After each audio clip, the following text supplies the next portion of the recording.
Hello, hello, and welcome to Decaf on this icy, freezing cold Tennessee morning. Mark, how's the beach? I'm not going to get over that you're living the Margaritaville dream while all of our tree branches are covered in ice here in Tennessee.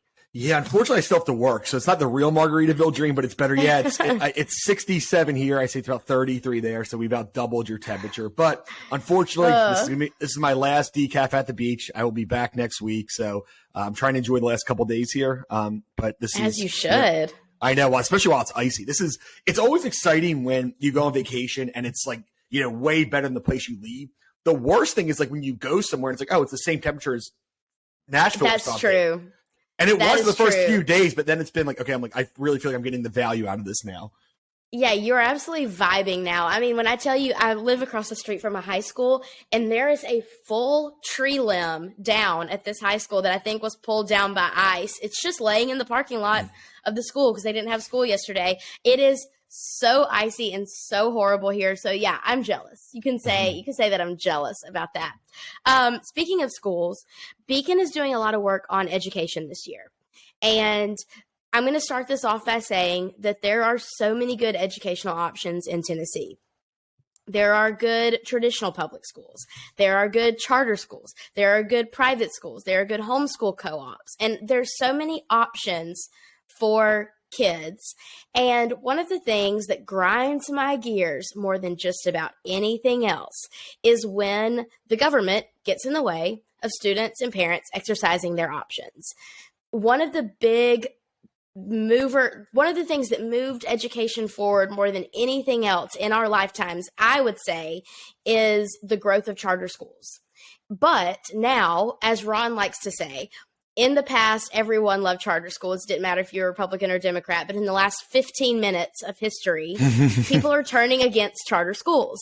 It doesn't make a ton of sense to me. I don't understand it. But let's talk about what charter schools are and what they are not. Because all of the confusion is so frustrating because I don't feel like it's that hard to understand. You got something to say, Mark? I don't think people have turned against charter schools. I think white liberals who don't send their kids to public schools have turned on charter schools. If you look at the approval in the, minority communities, very popular. On the right, very popular. Even in kind of the center left, very popular. It's really just the pro-union kind of limousine liberals who somehow just turn on this because the unions have told them, we don't like this. I totally agree. The unions are destroying charter schools, which is wild to me because since when do teachers' unions have that much power? I don't really understand it. I feel like forever. Like the teachers have been like, they have a ton of power. But I feel like over time that power is waning, and yet somehow they are still effectively waging war against charter schools, which, let's just say this right now, are public schools. That's one of the biggest confusion points is that charter schools are private schools. They're not. They're public schools that operate independently from a school system, but are still held to the same standards, academic standards statewide that other public schools are held to. It just doesn't make sense to me. I would actually disagree with your statement. I don't think that they're effectively turning people against this. I think that they are being loud, but they're in the loud minority who complains about this, but they're not really changing anything. Maybe you're seeing more, negative pieces about them, but for the most part, a lot of places are expanding charter schools still. So I would say they're not being effective. They're just being loud, which is kind of, the teacher union's head. That's basically what they've done for the last 10 years. It's not effective, just loud. And, I think people to some extent have started to kind of tune the union bosses out, especially the teachers, and say, you know what, especially Randy Weingartner with all this stuff with, the COVID stuff, and she wants to shut down schools for 50 years. I actually think most normal people have kind of turned on them. Like, look, we still love teachers, but this union is not, they don't care about our kids. They really don't. The teachers union, bosses don't care about our kids. They care about their members, and that's it. And that's the thing about unions that I think is so wild. They'll defend any and every member, whether or not they should be defending them or not. It's just like, this is what we do with unions. They'll defend any member. And so when people get out there and start spreading misinformation about what charter schools are, I think that that's one of the most eye-opening moments to me. Was I was taking a walk in my old neighborhood and I ran into this older woman, and she said, "Do you want to walk with me?" I did not know this woman. I said, "Sure." So I just start walking with her. And we're talking, and I asked her what she did for a living, and she said that she was a public school teacher. And she asked me what I did for a living, and I said I work for a think tank, and we work on a lot of education-related issues. And she was like, well, keep doing what you're doing, but by all means, get rid of those charters. And so I just started asking questions, and I said, why do you not like charter schools? And she was like, they just don't listen to the teachers' unions. And I was like, my sister in Christ, you just gave me the exact reason why I personally love charter schools, because they're not beholden to the special interest that is just trying to preserve the adults over the kids. There, I said it. And I think that a lot of people would agree that mostly in teachers' unions, they protect the teachers and the adults over the children. And that's what's trying to come against charter schools right now. And that's why you're seeing all this misinformation out there of, well, we can't support charter schools because they're religious indoctrinating. Actually, in Tennessee, a charter school can't be a religious school. Well, we can't support charter schools because it's effectively a private school. Actually, it's a public school, publicly funded. And I actually spoke at a charter school parents' day not that long ago. And the slideshow they were showing parents was a Metro Nashville public school education slideshow. So all of the misinformation ultimately is going to get debunked, and then it's going to leave the teachers union saying, oops, we lied and we got caught.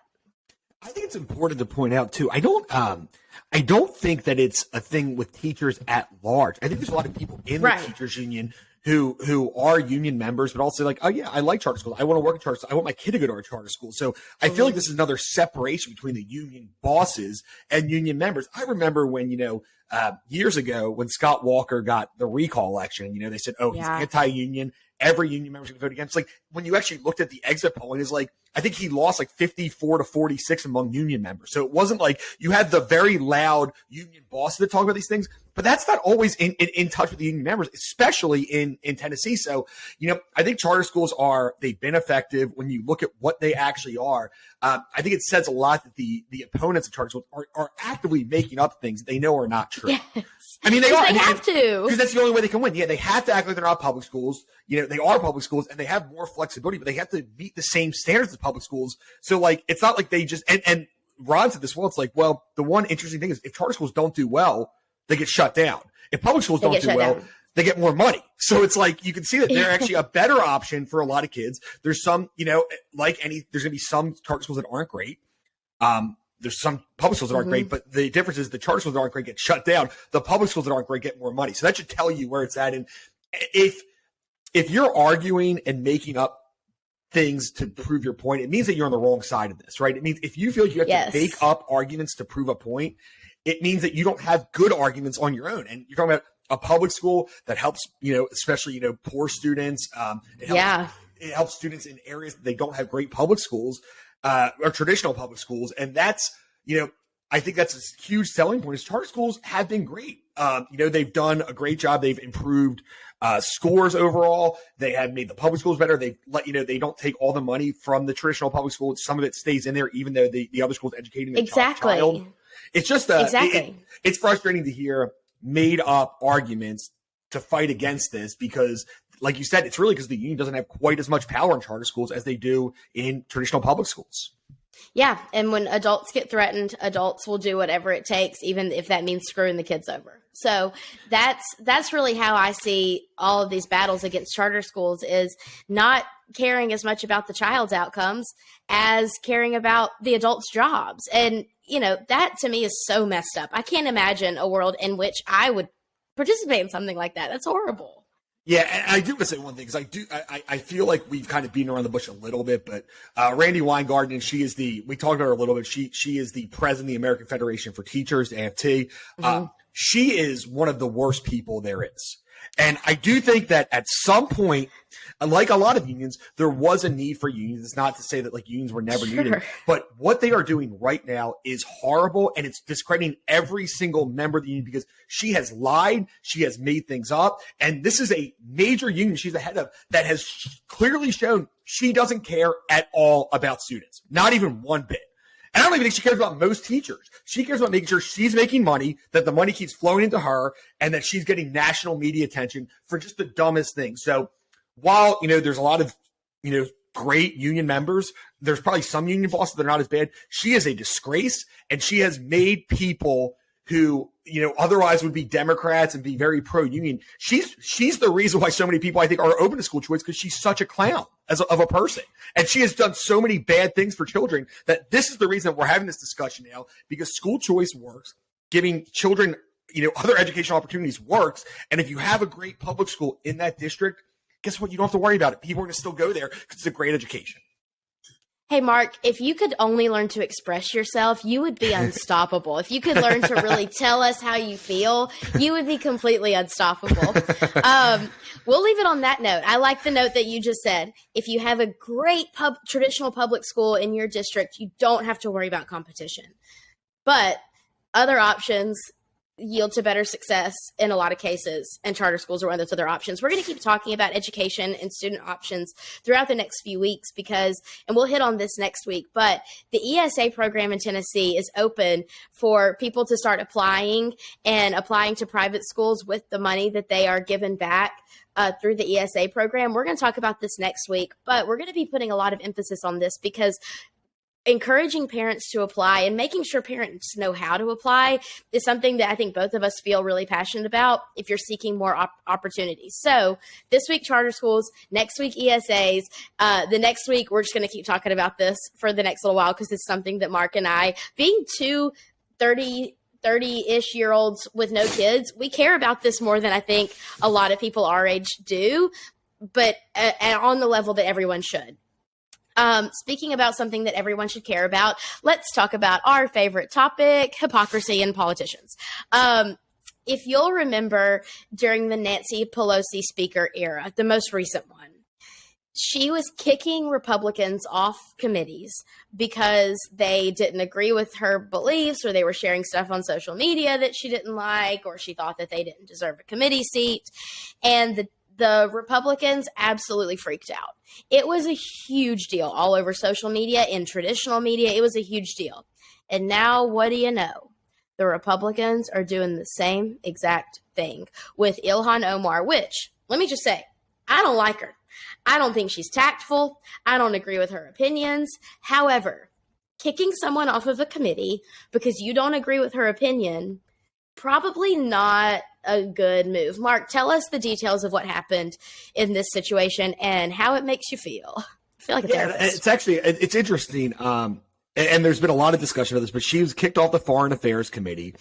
She has kind of a history of saying, I think what most people consider anti-Semitic comments. Sure. And it's not just one where it's a one-off. She said that kind of numerous times where she's used language that has clearly been anti-Semitic and, has clearly not stood with Israel at all. So you can have whatever opinion you want about that. Because of that, and because, when Nancy Pelosi was there, she kicked Marjorie Taylor Greene, I think maybe one or two other people off of committees. A guy from Arizona, yeah. Oh, Paul Gosar, right? Yeah. Paul Gosar. Off of committees because of what they said, which again, I think, I'm guessing whatever they said, I probably don't agree with. So I like, sure. But it's this idea that, Democrats did a lot of things when they were in charge. This is the same thing as the filibuster when they tried to get rid of that. And it basically ended up costing Supreme Court justices. People don't seem to realize that what happens when we're not in charge. They kick these people off, and guess what? The Republicans have every right to say, you know what? I don't want Ilhan Omar in there. She has said horrible things about Israel, and just Jewish people generally. Like, I don't want somebody who I consider racist on there. You kick these other people off because you said they were racist, so we consider her to be racist. It's this never-ending kind of loop of that happening. And then I think there's an argument I actually heard, who I don't usually agree with, but Matt Gaetz had kind of an interesting point saying, well, look, you have some people who have actually, threatened our national security. And Ilhan Omar is not one of them.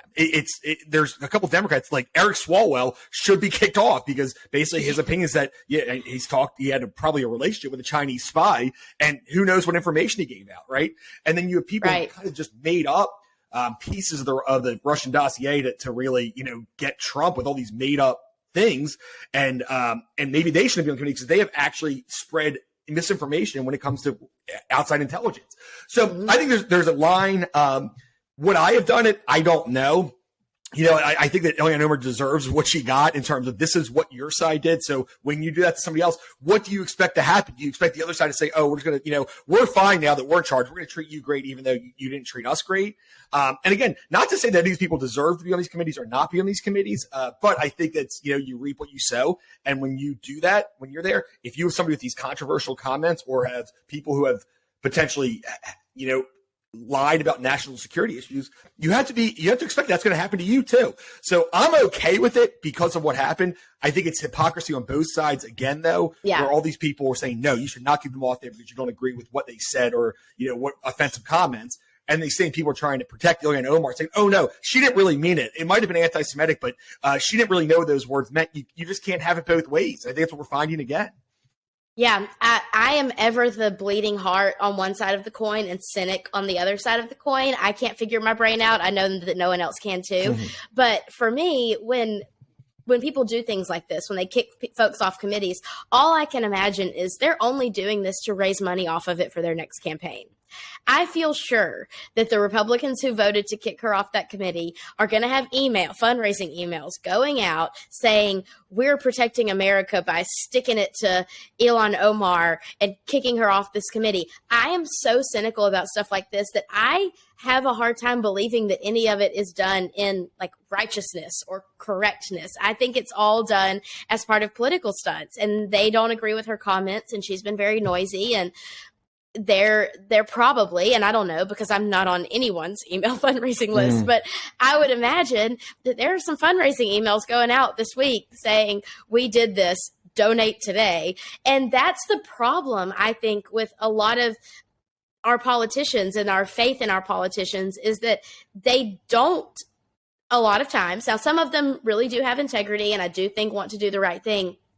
But I think a lot of things are just big political moves. And I think I might have talked about this last week or maybe I was telling someone else about it, but I saw a TikTok of George Bush recognizing Nancy Pelosi as the first female Speaker of the House. And I just think that all of that is gone in our digital age, in the media age, where you can post something on TikTok and then all of a sudden 3 million people have seen it. I think that that's gone, and it's all about who one-ups the next person. And I think that this is just a case of one-upism, and it's gross to me. It's icky. I don't like it, but I think that's just where we are right now. And I don't know that there is anything that can be done about it. And guess who else can be sending out fundraising emails? Ilhan Omar saying, hey, progressives need to support me. They kicked me off this committee. They want to silence our voices. So it always goes both ways. And it totally does. Yeah. And it's a case where, you wish that people could have, good discussions. I mean, I don't agree with anything she said. She said some horrible things, truthfully. And on top of that, horrible. I don't like her. Her opinions, for the most part, in my opinion, are awful.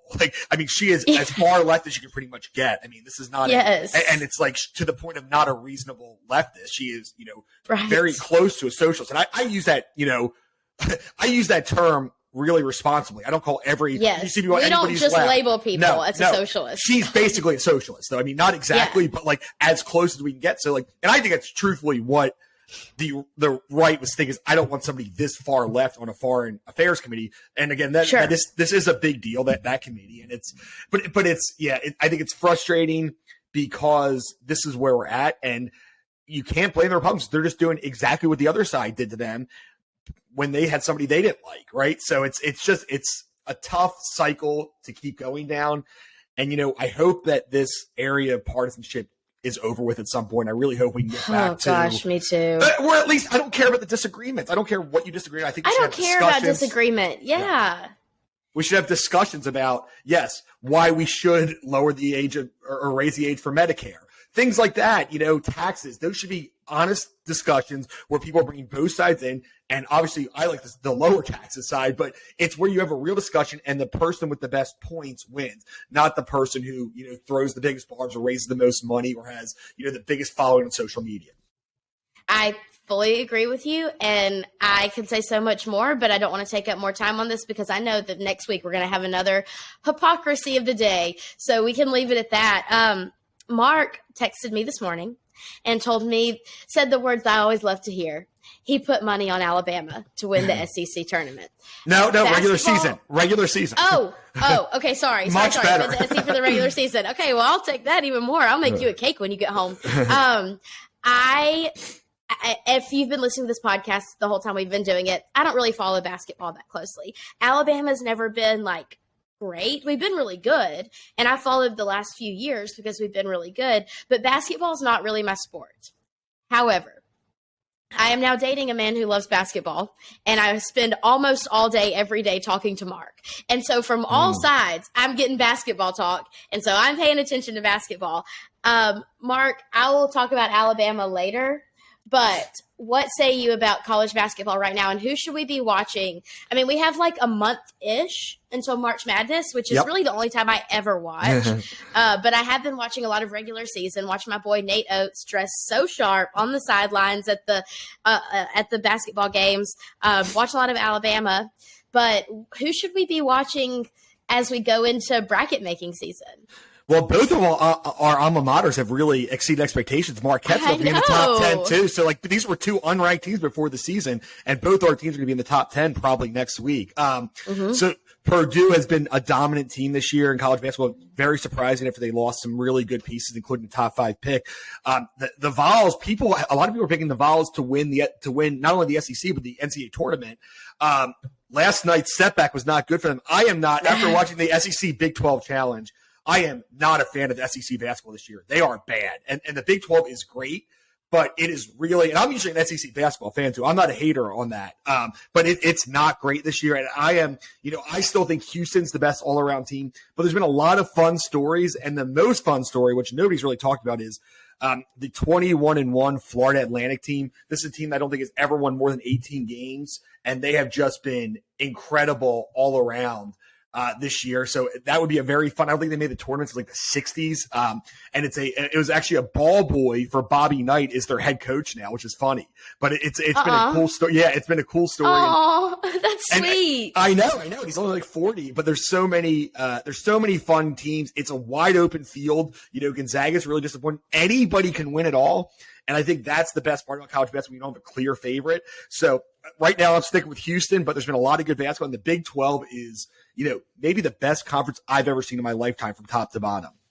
Wow. Okay. Really good. Me, I always take Alabama to the end, and so I always lose. But this year, I got faith in our boys. I got faith in the Crimson Tide. Tough loss on Saturday. Not the best game to be watching while you are meeting your boyfriend's mom for the first time. I was a little bit distracted because the game was on, and it was a heartbreaker. And then they all made fun of me because I care so much about Alabama, which lovingly made fun of me. But it was tough to see. It was really tough to watch. But as I told you this morning, Mark, hopefully we had our off day now, and we got it out of our system before we enter crunch time and the most important time of the season. So fingers crossed on that. Do you foresee what was the team last year? The Peacocks. Who were they? St. Peter's. Yeah. Yes. Okay. You got any sneaker St. Peter's this year? You mean like really, really deep there. Like really way like a deep cut team. Yeah. So I bet on a lot of the small conferences and teams like that. So I have a couple that I'd be really worried about come March if I had to play them and kind of in that third team. But there's one team, Radford. They're 15-9. They're not a great team, but they have really played tight against Marquette and Notre Dame in the non-conference, where if they win their conference, they're a team that you really want to worry about. Florida Atlantic is really good. I mean, they're going to be maybe a 9-10 seed. Okay. Whoever gets them is going to have some real issues, I think. All right. And there's a fun team that actually has 2 ex-NBA players, Suns playing on the team. But the Lobos from New Mexico are going to be a very tough outcome March, assuming they get in the tournament.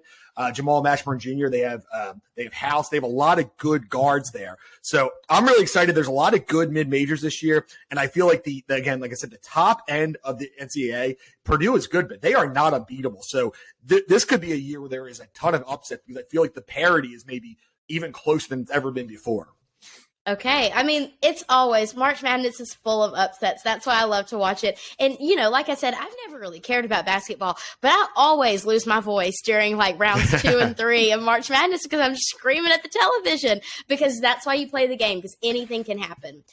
Before we go, one last topic. If you live in Nashville, you have probably heard this week that Mayor Cooper is not running for reelection. Truly shocking news to me. I don't know. You might have seen it coming, Mark. I didn't see it coming. I imagined, of all things, he would double down, run again, say he'd done so many good things, say he got us the new stadium. But honestly, all I can think about is that he did have to go through all that stadium stuff for a stadium that so many people are still not happy about. And he's an older guy. And if I were him, I'd retire too, cut my losses and get out of there. What are your thoughts on Cooper resigning? And do you have any ideas of what happens next? Yeah, so he's not running for re-election. So he's serving his term out. So he's not resigning. He's going to serve his term. He's not resigning. Sorry. He is the biggest disappointment, I think, in my lifetime for a politician, in terms of what I thought was going to happen compared to what happened. He was really, really a bad mayor. And there's a difference between somebody like him and Briley. David Briley, it was pretty clear he was a bad mayor. I don't think he was I'm not going to – I won't trash the man. He's out of office. He was bad. Yeah. We knew he was going to be bad. He was a little bit worse than expected. I think there's a lot of hope for what Cooper could do, what he talked about, especially with corporate welfare, focus on neighborhoods in Nashville, and he really has not lived up to any of what he said he was going to do. I think he was a disaster of a mayor. I think that a lot of this decision – I wasn't sure he was going to run again, but I think a lot of this decision was the idea that, he doesn't like the campaign. I mean, he said that a number of times. Right. I think he saw the writing on the wall. This feels like a Briley-esque, run for next term where he's going to lose. I don't see a scenario where he's going to win. I think too many people on both sides of the aisle have been disappointed in what he's done as mayor.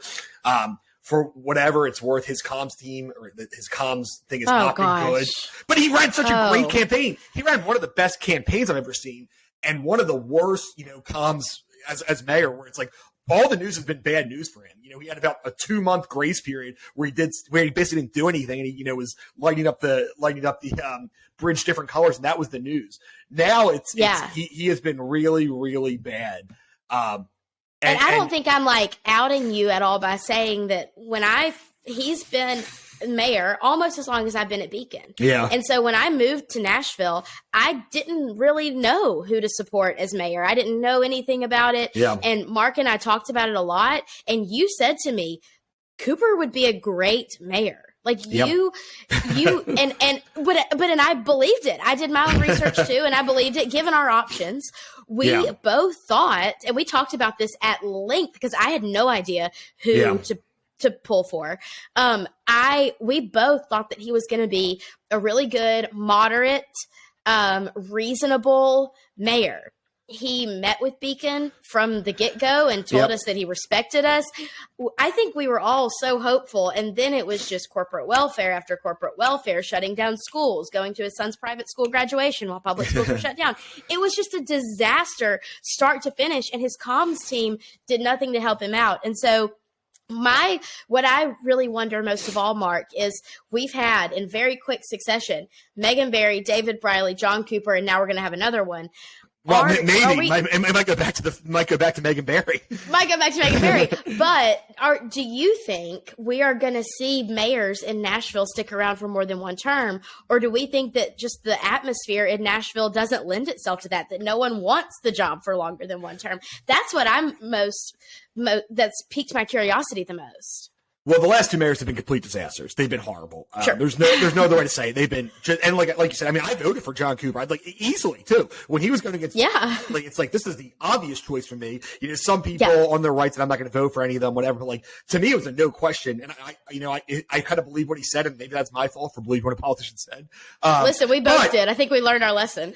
Megan Barry would have won re-election had her whole scandal not happened, in my opinion. She was a pretty popular mayor. She may win again if she runs, despite all of her baggage now. But the last 2 have been historically bad. So no, I don't think that's the case. I think Briley was Again, just nobody. I'm not trying to be mean to the guy. Nobody really thought he's a good mayor. Even the people who were on his side, hypothetically, and kind of he's a very liberal mayor, were still like, yeah, I don't know about this guy. So he was bad. I don't think Cooper would have won re-election. That's just me guessing. But no, I don't. I think it's more about the last two mayors than it is about the city of Nashville. And I think I think everybody in the world is going to get into this primary. The first, there's going to be probably 50 people, and I bet 10 to 12 of them are going to be, pretty high profile people getting into this Nashville mayor's race. And you might see the top two go to a runoff with like 20 and 18%. I could see that. Right. That's what I'm worried about.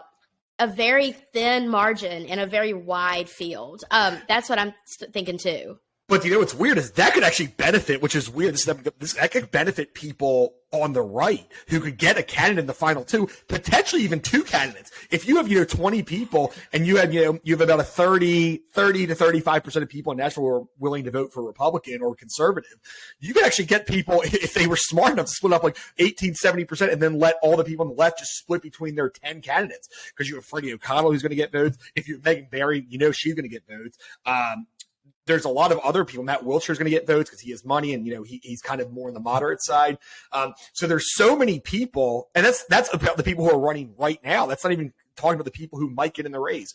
It'll be a very interesting race. I want to do I hope we can do our show again, our election night show for the mayor's race. That was so fun. And it's going to be crazy with like 10, 12 people where you never know what's going to happen. So it's interesting. I just want to, before we leave, just express how, disappointed I was in Mayor Cooper. I don't think he's a bad person. I don't think anything like that, but that was one of the most disappointing politicians that I have ever voted for in my life, where I really thought he was going to be, I know he wasn't going to agree with me on everything, but I thought he was going to be a very middle of the road, moderate mayor who's going to care about, taxes and, he fought against the property tax, was in office, and then he passed it and was going to care about the things that mattered to me, at least 60-70%. It just hasn't happened. And the Titan State was really the last nail in the coffin. Like, wow, this guy is just nothing like the person who ran. I liked Councilman Cooper. I do not like Mayor Cooper. Well, like I've said once on this podcast already, Mark, once you learn to express yourself, you're going to be unstoppable. I do agree with all of those takeaways. And yeah, just stay tuned because I'm sure we're going to have a lot more hot takes now that we know that we're going to have a very contentious mayor's race here in Nashville. I think that's all we've got for today. So thanks for listening to Decaf. Be sure to subscribe on Apple Podcasts, Spotify, wherever you get your podcasts, and we will catch you next week.